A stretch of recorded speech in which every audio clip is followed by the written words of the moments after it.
ಸ್ನೇಹಿತರೆ, ಮೀಡಿಯಾ ಮಾಸ್ಟರ್ಸ್ಗೆ ಸ್ವಾಗತ, ಸುಸ್ವಾಗತ.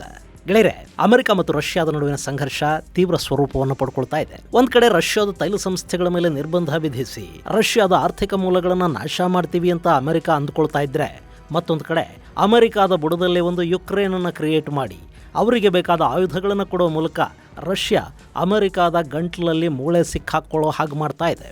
ಮೊನ್ನೆ ವೆನೆಜುವೆಲಾದ ಅಧ್ಯಕ್ಷ ನಿಕೋಲಸ್ ಮಡುರೋ ಆಡಿರೋ ಮಾತುಗಳು ಹಾಗೂ ರಷ್ಯಾದ ಸುಮಾರು 5,000ಕ್ಕೂ ಹೆಚ್ಚು ಇಗ್ಲಾ-ಎಸ್ ಮಿಸೈಲುಗಳು ನಮ್ಮ ಬಳಿ ಇವೆ, ಅಮೆರಿಕಾಗೆ ಪಾಠ ಕಲಿಸೋದಕ್ಕೆ ನಾವು ಎಲ್ಲ ರೀತಿಯಲ್ಲೂ ಸಿದ್ಧ ಇದ್ದೀವಿ ಅಂತ ಆತ ಗುಡುಗಿರೋದು ಅಮೆರಿಕಾನ ಕೂಡ ಆತಂಕಕ್ಕೆ ತಳ್ತಾ ಇದೆ. ಮತ್ತು ಈ ವೆನೆಜುವೆಲಾ ಸಮಸ್ಯೆ ದಶಕಗಳ ಹಿಂದಿನ ಕ್ಯೂಬಾ ಕ್ರೈಸಿಸ್ ಅನ್ನ ಅಮೆರಿಕಾಗೆ ನೆನಪು ಮಾಡಿಕೊಡ್ತಾ ಇದೆ. ಹಾಗಾದ್ರೆ ಅಮೆರಿಕಾದ ಬುಡದಲ್ಲೇ ರಷ್ಯಾ ಏನು ಮಾಡೋದಕ್ಕೆ ಹೋಗ್ತಾ ಇದೆ? ಏನದು ಕ್ಯೂಬಾ ಕ್ರೈಸಿಸ್? ಅದು ಅಮೆರಿಕಾನ ಹೇಗೆ ಹೈರಾಣಾಗಿಸಿತ್ತು ಮತ್ತು ಈಗಿನ ಅಮೆರಿಕ ವೆನೆಜುವೆಲಾ ಸಮಸ್ಯೆ ಏನು? ಬನ್ನಿ ನೋಡೋಣ.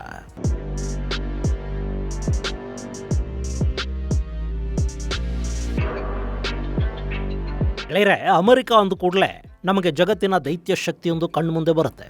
ದೊಡ್ಡಣ್ಣ, ಜಗತ್ತಿನ ನಂಬರ್ 1 ದೇಶ, ಅತಿ ಪುರಾತನ ಪ್ರಜಾಪ್ರಭುತ್ವ, ಅತ್ಯಂತ ಶ್ರೀಮಂತ ದೇಶ, ಅತ್ಯಂತ ಬಲಿಷ್ಠ ದೇಶ, ಹೀಗೆ ಸಾಕಷ್ಟು ಅಭಿಪ್ರಾಯಗಳು ಅಮೆರಿಕ ಬಗ್ಗೆ ನಮ್ಮಲ್ಲಿವೆ. ಆದರೆ ಬಹಳಷ್ಟು ಮಂದಿಗೆ ಗೊತ್ತಿಲ್ಲದ್ದೇನು ಅಂದರೆ, ಅಮೆರಿಕ ಕೂಡ ತನ್ನ ಅಕ್ಕಪಕ್ಕದಲ್ಲಿನ ಪುಟ್ಟ ದೇಶಗಳ ಮುಂದೆ ಮಂಡಿಯೂರಿದ್ದಿದೆ, ಸೋತು ಹೈರಾಣಾಗಿದ್ದೂ ಇದೆ. ಅಮೆರಿಕಾಗೆ ಸೋಲಿನ ರುಚಿ ತೋರಿಸಿದ ದೇಶಗಳ ಪೈಕಿ ಕ್ಯೂಬಾ ಕೂಡ ಒಂದು. ಗೆಳೆಯರೆ, ಕ್ಯೂಬಾ ಬಗ್ಗೆ ಹೇಳೋ ಮೊದಲು ಈಗ ದಕ್ಷಿಣ ಅಮೆರಿಕಾದಲ್ಲಿ ಟ್ರಂಪ್ ಸೃಷ್ಟಿ ಮಾಡ್ಕೊಳ್ತಾ ಇರೋ ಸಮಸ್ಯೆ ಬಗ್ಗೆ ಸ್ವಲ್ಪ ಹೇಳ್ಬಿಡ್ತೀನಿ ಕೇಳಿ. ಅಮೆರಿಕಾದಲ್ಲಿ ಟ್ರಂಪ್ ಅಧಿಕಾರಕ್ಕೆ ಬಂದ ಕೂಡಲೇ ಆತ ಮೊದಲ ಅವಧಿಯಲ್ಲಿ ಅರ್ಧಕ್ಕೆ ನಿಲ್ಲಿಸಿದ್ದ ಕೆಲಸಗಳನ್ನು ಪೂರ್ಣಗೊಳಿಸೋದಕ್ಕೆ ಮುಂದಾಗಿದ್ದಾರೆ. ಅದರಲ್ಲಿ ಒಂದು, ವೆನೆಜುವೆಲಾದಲ್ಲಿನ ತೈಲ ನಿಕ್ಷೇಪಗಳನ್ನು ಅಮೆರಿಕಾದ ಕಂಪನಿಗಳಿಗೆ, ಅದರಲ್ಲೂ ತಮ್ಮ ಅತ್ಯಾಪ್ತರ ಕಂಪನಿಗಳಿಗೆ ಕೊಡಿಸೋದು. ಗೆಳೆಯರೆ, ವೆನೆಜುವೆಲಾ ಅತಿ ಹೆಚ್ಚು ತೈಲ ನಿಕ್ಷೇಪಗಳನ್ನು ಹೊಂದಿರೋ ದೇಶ, ಆದರೆ ಅಲ್ಲಿರೋದು ಸೋಷಲಿಸ್ಟ್ ಸರ್ಕಾರ. ಹೀಗಾಗಿ ಅವರು ಅಮೆರಿಕಾದ ಕ್ಯಾಪಿಟಲಿಸ್ಟ್ಗಳಿಗೆ ತಮ್ಮ ದೇಶದಲ್ಲಿ ಅವಕಾಶವನ್ನು ಕೊಡ್ತಾ ಇಲ್ಲ.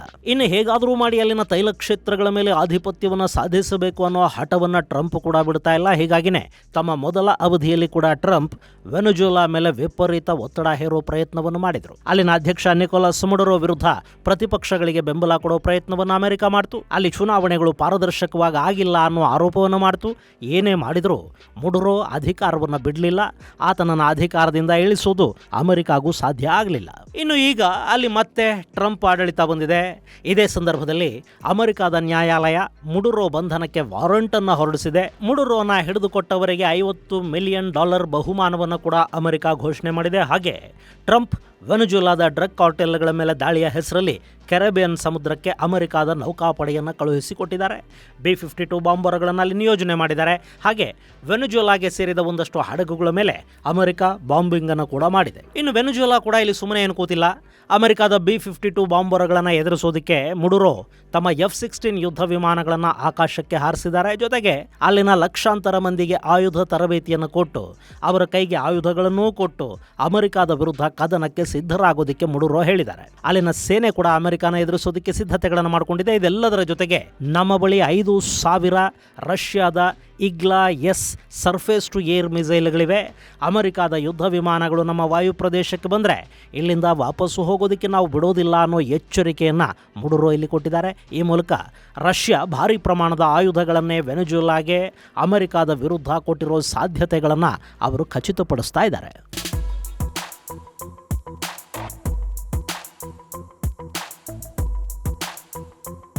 ಗೆಳೆಯರೆ, ಇವತ್ತು ವೆನೆಜುವೆಲಾ ಮಾತಾಡ್ತಾ ಇರೋ ಸ್ಟೈಲನ್ನು ನೋಡಿದರೆ ನೆನಪಾಗೋದು 1962ರ ಕ್ಯೂಬಾ ಕ್ರೈಸಿಸ್. ಇವತ್ತು ಹೇಗೆ ಯುಕ್ರೇನ್ ಮೂಲಕ ಅಮೆರಿಕ ರಷ್ಯಾಗೆ ಸಮಸ್ಯೆಯನ್ನು ಉಂಟು ಮಾಡ್ತಾ ಇದೆಯೋ, ಅವತ್ತು ಕೂಡ ಅಂಥದ್ದೇ ಸಮಸ್ಯೆಯನ್ನು ಅಮೆರಿಕ ಸೃಷ್ಟಿ ಮಾಡ್ತಾ ಇತ್ತು. ಸೋವಿಯತ್ ವಿರುದ್ಧ ಟರ್ಕಿ ಹಾಗೂ ಇಟಲಿಗಳಲ್ಲಿ ಅಮೆರಿಕ ಮಿಸೈಲ್ಗಳನ್ನು ಜೋಡಿಸಿಟ್ಟಿತ್ತು. ಇದಕ್ಕೆ ಕೌಂಟರ್ ಕೊಡೋದಕ್ಕೆ ಸೋವಿಯತ್ ಕಾಯ್ತಾ ಇತ್ತು. ಇದೇ ಸಂದರ್ಭದಲ್ಲಿ ಅಮೆರಿಕ ಹಾಗೂ ಕ್ಯೂಬಾಗಳ ನಡುವೆ ಒಂದು ಸಂಘರ್ಷ ಶುರುವಾಯಿತು. ಅದು 1959. ಫಿಡೆಲ್ ಕ್ಯಾಸ್ಟ್ರೋ ಕ್ಯೂಬಾದಲ್ಲಿದ್ದ ಅಮೆರಿಕಾದ ಮಿತ್ರ ಹಾಗೂ ಸರ್ವಾಧಿಕಾರಿ ಫಲ್ಗೊನ್ಸಿಯಾ ಬಟಿಸ್ಟಾನನ್ನ ಪದಚ್ಯುತಗೊಳಿಸಿ ಕ್ಯೂಬಾ ಆಡಳಿತವನ್ನು ತನ್ನ ಕೈಗೆ ತಗೋತಾನೆ. ಅದರ ಬೆನ್ನಲ್ಲೇ ಸೋವಿಯತ್ ಜೊತೆ ಕ್ಯೂಬಾ ಸ್ನೇಹ ಶುರುವಾಗುತ್ತೆ. ಈ ಬೆಳವಣಿಗೆ ಅವತ್ತಿಗೆ ಅಮೆರಿಕಾದ ಆತಂಕಕ್ಕೆ ಕಾರಣ ಕೂಡ ಆಗುತ್ತೆ. ಸೊ ಹೇಗಾದರೂ ಸರಿ, ಫಿಡೆಲ್ ಕ್ಯಾಸ್ಟ್ರೋ ಸರ್ಕಾರವನ್ನು ಪದಚ್ಯುತಗೊಳಿಸೋ ನಿರ್ಧಾರವನ್ನು ಅಮೆರಿಕ ಮಾಡ್ತು. ಅದಕ್ಕಾಗಿ ಅವರು ಕೈಗೆತ್ಕೊಂಡಿದ್ದು ಬೇ ಆಫ್ ಪಿಗ್ಸ್ ಕಾರ್ಯಾಚರಣೆಯನ್ನ. ಗೆಳೆಯರೆ, ಇಲ್ಲಿ ಅಮೆರಿಕ ಒಂದು ಕೋವರ್ಟ್ ಆಪರೇಷನ್ಗೆ ಸಿದ್ಧತೆಗಳನ್ನು ಮಾಡಿಕೊಳ್ತು. ಕ್ಯೂಬಾದಿಂದ ಓಡಿ ಬಂದಿದ್ದ ಬಟಿಸ್ಟಾನ ಬೆಂಬಲಿಗರು, ಒಂದಷ್ಟು ಸೈನಿಕರು ಹಾಗೂ ಇನ್ನಿತರ ನಿರಾಶ್ರಿತರನ್ನು ಒಳಗೊಂಡ ಒಂದು ಸೇನಾ ಪಡೆಯನ್ನ ಅಮೆರಿಕ ಅಲ್ಲಿ ಸಿದ್ಧ ಮಾಡಿತು. ಅದಕ್ಕೆ ಬ್ರಿಗೇಡ್ 2506 ಅನ್ನೋ ಹೆಸರನ್ನು ಕೊಡಲಾಯಿತು. ಅವರಿಗೆ ಸೇನಾ ತರಬೇತಿಯನ್ನು ಅಮೆರಿಕಾನೇ ಕೊಡ್ತು. ಸುಮಾರು 2 ವರ್ಷಗಳ ಕಾಲ ಅಲ್ಲೊಂದು ಸೇನೆಯನ್ನ ತಯಾರು ಮಾಡಿ ಅದರ ಜೊತೆಗೆ ಫಿಡೆಲ್ ಕ್ಯಾಸ್ಟ್ರೋ ವಿರುದ್ಧ ಕ್ಯೂಬಾದಲ್ಲಿ ಸಾಕಷ್ಟು ಪ್ರೊಪಗಂಡಾ ಮಾಡಿ ಅಲ್ಲಿ ಕ್ಯಾಸ್ಟ್ರೋ ವಿರುದ್ಧ ಒಂದು ವಾತಾವರಣ ನಿರ್ಮಾಣ ಆಗಿದೆ ಅಂತ ಅನ್ನಿಸಿದ ಕೂಡಲೇ ತನ್ನ B-26 ಬಾಂಬರ್ಗಳಿಗೆ ಕ್ಯೂಬಾ ಯುದ್ಧ ವಿಮಾನಗಳ ಬಣ್ಣ ಬಳಿದು ಅವು ಕ್ಯೂಬಾದ್ದೇ ವಿಮಾನಗಳು ಅನ್ನೋ ಹಾಗೆ ಅವುಗಳನ್ನು ಸಿದ್ಧಗೊಳಿಸಿ ಅಮೆರಿಕ ಈ ಬ್ರಿಗೇಡ್ 2506 ಮೂಲಕ ಕ್ಯೂಬಾದ ಮೇಲೆ ದಾಳಿಯನ್ನು ಮಾಡಿಸೇ ಬಿಡ್ತು. ಅದೇ ಸಮಯಕ್ಕೆ ಅಮೆರಿಕಾದಲ್ಲಿ ತರಬೇತಿ ಪಡ್ಕೊಂಡಿದ್ದ 20,000ಕ್ಕೂ ಹೆಚ್ಚು ಕ್ಯೂಬಾ ಬಂಡುಕೋರರು ಕೂಡ ಅಲ್ಲಿನ ಕರಾವಳಿಯಲ್ಲಿ ಇಳಿದು ಕ್ಯೂಬಾ ಸೇನೆಯ ಮೇಲೆ ದಾಳಿಗೆ ನಿಂತರು. ಆದರೆ ಅಲ್ಲಿ ಆ ದಾಳಿಯ ಬಗ್ಗೆ ರಷ್ಯಾ ಮೊದಲೇ ಕ್ಯೂಬಾನ ಎಚ್ಚರಿಸಿತ್ತು. ಹೀಗಾಗಿ ಕ್ಯೂಬಾದ ಸೇನೆ ಈ ದಾಳಿಕೋರರನ್ನು ಯಶಸ್ವಿಯಾಗಿ ಎದುರಿಸ್ತಾ ಹೋಯಿತು. ಸುಮಾರು 144 ಬಂಡುಕೋರರನ್ನು ಅಲ್ಲಿ ಕ್ಯೂಬಾದ ಸೇನೆ ಕೊಂದು ಹಾಕ್ತು. ಜೊತೆಗೆ 1,000ಕ್ಕೂ ಹೆಚ್ಚು ಮಂದಿಯನ್ನು ಬಂಧಿಸಲಾಯಿತು.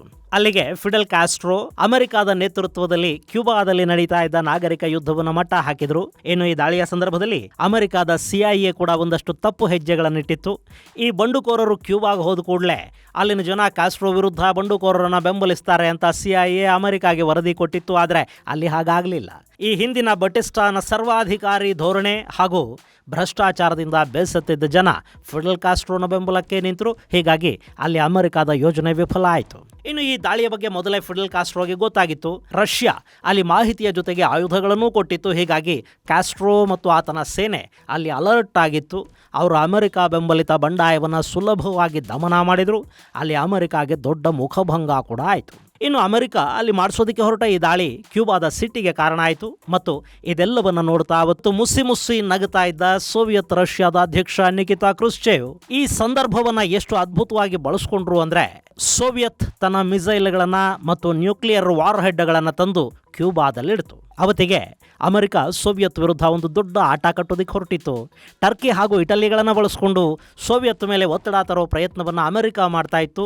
ಅವತ್ತಿನ ಸೋವಿಯತ್ ಅಂದರೆ ಇವತ್ತಿನ ರಷ್ಯಾ ಮಾತ್ರ ಆಗಿರಲಿಲ್ಲ. ಯುರೇಷಿಯಾದ ಸಾಕಷ್ಟು ದೇಶಗಳು ಸೋವಿಯತ್ನ ಭಾಗ ಆಗಿದ್ವು. ಟರ್ಕಿ ಹಾಗೂ ಇಟಲಿಗಳು ಸೋವಿಯತ್ನ ಗಡಿಯಲ್ಲಿದ್ವು. ಅಲ್ಲಿ ಮಿಸೈಲ್ಗಳನ್ನಿಟ್ಟ ಅಮೆರಿಕ ಯಾವಾಗ ಬೇಕಾದರೂ ಸೋವಿಯತ್ ಮೇಲೆ ದಾಳಿ ಮಾಡೋದಕ್ಕೆ ಸಿದ್ಧತೆಗಳನ್ನು ಮಾಡಿಕೊಂಡಿತ್ತು. ಹೀಗಿರುವಾಗಲೇ ರಷ್ಯಾಗೆ ಅಮೆರಿಕಾದ ಬುಡದಲ್ಲೊಬ್ಬ ಮಿತ್ರ ಸಿಕ್ಕಿದ್ದ ಮತ್ತು ಅದನ್ನು ಸೋವಿಯತ್ ರಷ್ಯಾ ಅತ್ಯದ್ಭುತವಾಗಿ ಬಳಸ್ಕೊಳ್ಳೋದಕ್ಕೆ ಪ್ರಯತ್ನ ಮಾಡ್ತು. ಇಲ್ಲಿ ತನ್ನ ಮನೆಯ ಬಾಗಿಲಲ್ಲಿ ಶತ್ರುಗಳು ಮಿಸೈಲುಗಳನ್ನು ಆಯುಧಗಳನ್ನು ಜೋಡಿಸ್ತಾ ಇದ್ದಾರೆ ಅಂದರೆ ನಾವು ಕೂಡ ಅವರ ಹಿತ್ತಲಿಗೆ ಹೋಗಿ ಅಲ್ಲವರನ್ನೇ ಹೆದರಿಸಬೇಕು ಅನ್ನೋದನ್ನ ಸೋವಿಯತ್ ಅಲ್ಲಿ ಅರ್ಥ ಮಾಡ್ಕೊಂಡಿತ್ತು. ಹೀಗಾಗಿ ಅವರು ಸೀದಾ ಕ್ಯೂಬಾದಲ್ಲಿ ತಮ್ಮ ಮಿಸೈಲ್ಗಳನ್ನು ನಿಯೋಜಿಸಿದ್ರು. ಅಮೆರಿಕಾಗೆ ಜೀವ ಬಾಯಿಗೆ ಬಂದಿದ್ದೆ ಅಲ್ಲಿ. ಗೆಳೆಯರೆ, ಅಮೆರಿಕ ಜಗತ್ತಿನ ಅತಿ ದೊಡ್ಡ ಆಯುಧ ಉತ್ಪಾದಕ ದೇಶ. ಸಣ್ಣ ಬಂದೂಕುಗಳಿಂದ ಹಿಡಿದು ದೊಡ್ಡ ದೊಡ್ಡ ಯುದ್ಧ ವಿಮಾನಗಳವರೆಗೆ ಪ್ರತಿಯೊಂದನ್ನು ಅವರು ತಯಾರು ಮಾಡ್ತಾರೆ. ಆದರೂ ಶತ್ರುಗಳ ಆಯುಧಗಳು ಅವರ ಹಿತ್ತಲಿಗೆ ಬಂದರೆ ಅಮೆರಿಕ ತಂಡ ಹೊಡೆದು ಹೋಗುತ್ತೆ. ಅಲ್ಲಿ ಕೂಡ ಅದೇ ಆಯಿತು. ಅಮೆರಿಕಾದ ಕರಾವಳಿಯಿಂದ ಕೇವಲ 90 ಮೈಲಿ ದೂರದಲ್ಲಿ ರಷ್ಯಾದ ನ್ಯೂಕ್ಲಿಯರ್ ಮಿಸೈಲುಗಳು ನಿಯೋಜನೆಗೊಂಡಿವೆ ಅನ್ನೋ ಸುದ್ದಿ ಅಮೆರಿಕಾದ ಬೀದಿಗಳನ್ನು ಕೂಡ ತಲುಪಿಬಿಡ್ತು. ಅದು ಅಕ್ಟೋಬರ್ 14, 1962. ಅಮೆರಿಕ ತನ್ನ U-2 ಸ್ಪೈ ಪ್ಲೈನ್ ಮೂಲಕ ಕ್ಯೂಬಾದಲ್ಲಿ ಸೋವಿಯತ್ ಮಿಸೈಲ್ ಸೈಟ್ಗಳ ಫೋಟೋಗಳನ್ನು ತಗೊಳ್ತು. ಅಮೆರಿಕಾದ ಅವತ್ತಿನ ಅಧ್ಯಕ್ಷ ಜಾನ್ ಎಫ್ ಕೆನಡಿ ತಮ್ಮ ಸಲಹೆಗಾರರೊಂದಿಗೆ ರಹಸ್ಯ ಸಭೆಗಳನ್ನು ಮಾಡಿ ನಾವೆಲ್ ಬ್ಲಾಕೇಡ್ ಹಾಕೋ ಪ್ರಯತ್ನವನ್ನು ಮಾಡಿದರು. ಅಷ್ಟರಲ್ಲೇ U-2 ಸ್ಪೈ ವಿಮಾನವನ್ನು ಕ್ಯೂಬಾ ಹೊಡೆದು ಹಾಕಿತು. ಅಮೆರಿಕಾದ ಮೇಲೆ ದಾಳಿಗೆ ಕ್ಯಾಸ್ಟ್ರೋ ಅನುಮತಿಯನ್ನು ಕೂಡ ಕೊಟ್ಟುಬಿಟ್ರು. ಅಮೆರಿಕಾಗೆ ಸಮಸ್ಯೆ ಶುರುವಾಯಿತು. ತಕ್ಷಣ ಕೆನಡಿ ಸೋವಿಯತ್ ಜೊತೆ ಮಾತುಕತೆಗೆ ಸಿದ್ಧ ಆದರು. ಇಟಲಿ ಹಾಗೂ ಟರ್ಕಿಗಳಲ್ಲಿನ ಮಿಸೈಲ್ಗಳನ್ನು ಅಮೆರಿಕ ವಾಪಸ್ ತರಿಸ್ಕೊಳ್ತು. ಹಾಗೆ ಕ್ಯೂಬಾ ಮೇಲೆ ದಾಳಿ ಮಾಡದಿರುವ ಭರವಸೆಯನ್ನು ಕೊಡ್ತು. ಆ ನಂತರ ರಷ್ಯಾ ಕೂಡ ಕ್ಯೂಬಾದಿಂದ ತನ್ನ ಮಿಸೈಲ್ಗಳನ್ನು ಹಿಂದಕ್ಕೆ ಪಡ್ಕೊಳ್ತು. ಅಲ್ಲಿಗೆ ಅಮೆರಿಕ ಹಾಗೂ ರಷ್ಯಾ ಮೇಲೆ ಆವರಿಸಿಕೊಂಡಿದ್ದ ನ್ಯೂಕ್ಲಿಯರ್ ಯುದ್ಧದ ಕಾರ್ಮೋಡ ಸರಿದಂತಾಯಿತು. ಆದರೆ ಈ ಸಂಘರ್ಷ ನ್ಯೂಕ್ಲಿಯರ್ ಟ್ರೀಟಿಗೆ ಸಹಿ ಬೀಳೋ ಹಾಗೆ ಮಾಡ್ತು. ಅಣುಯುದ್ಧವನ್ನು ತಪ್ಪಿಸೋ ಮೂಲಕ ಕೆನಡಿ ಅಮೆರಿಕಾದಲ್ಲಿ ತಮ್ಮ ಜನಪ್ರಿಯತೆಯನ್ನು ಹೆಚ್ಚು ಮಾಡ್ಕೊಂಡ್ರು. ಆದರೆ ಜಾಗತಿಕವಾಗಿ ಅಮೆರಿಕಾದ ಇಮೇಜ್ ಸ್ವಲ್ಪ ಮಟ್ಟಿಗೆ ಹಾಳು ಆಯಿತು. ಇದೇ ವೇಳೆ ಕ್ಯೂಬಾದಲ್ಲಿದ್ದ ಮಿಸೈಲ್ಗಳನ್ನು ರಷ್ಯಾ ವಾಪಸ್ ತಗೊಂಡಿದ್ದು ಫಿಡೆಲ್ ಕ್ಯಾಸ್ಟ್ರೋ ಸಿಟ್ಟಿಗೆ ಕಾರಣ ಆಯಿತು. ಇದಾದ ನಂತರ ಸೋವಿಯತ್ನಲ್ಲಿ ಕೂಡ ಸಾಕಷ್ಟು ಬದಲಾವಣೆಗಳಾದವು. ಚೈನಾದ ಮಾವು ಕ್ರುಶ್ಚೇವ್ ವಿರುದ್ಧ ಮುನಿಸ್ಕೊಂಡ್ರು. ಹಾಗೆ ಸೋವಿಯತ್ನಲ್ಲಿ ರಾಜಕೀಯ ಬದಲಾವಣೆಗಳು ಆದವು. ನಿಕಿತಾ ಕ್ರುಶ್ಚೇವ್ ಅಧಿಕಾರವನ್ನು ಬಿಟ್ಟು ಇಳಿಬೇಕಾಗಿ ಬಂತು.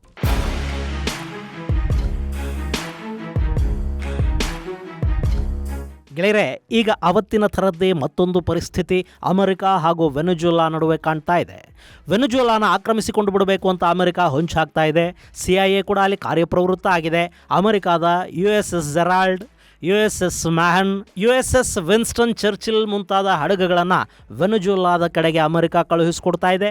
ಈ ನಡುವೆ ನಾವು ರಷ್ಯಾದ ಆಯುಧಗಳಿಂದ ಅಮೆರಿಕಾನ ಎದುರಿಸೋದಕ್ಕೆ ಸಿದ್ಧ ಇದ್ದೀವಿ ಅಂತ ವೆನೆಜುವೆಲಾದ ಅಧ್ಯಕ್ಷ ನಿಕೋಲಸ್ ಮಡುರೋ ಹೇಳಿದ್ದಾರೆ. ಇಲ್ಲಿ ಅಮೆರಿಕ ಹೇಗೆ ಯುಕ್ರೇನ್ ಮೂಲಕ ರಷ್ಯಾಗೆ ಕಾಟ ಕೊಡ್ತಾ ಇದೆಯೋ ಹಾಗೆಯೇ ರಷ್ಯಾ ಕೂಡ ಅಮೆರಿಕಾದ ವಿರುದ್ಧ ಈ ವೆನೆಜುವೆಲಾನ ಬಳಸ್ಕೊಳ್ಳೋದಕ್ಕೆ ಹೋಗ್ತಾ ಇದೆ. ಹಾಗೆ ಚೈನಾ ಕೂಡ ಈ ಅವಕಾಶವನ್ನು ಬಿಟ್ಕೊಡೋದಕ್ಕೆ ಸಿದ್ಧ ಇಲ್ಲ.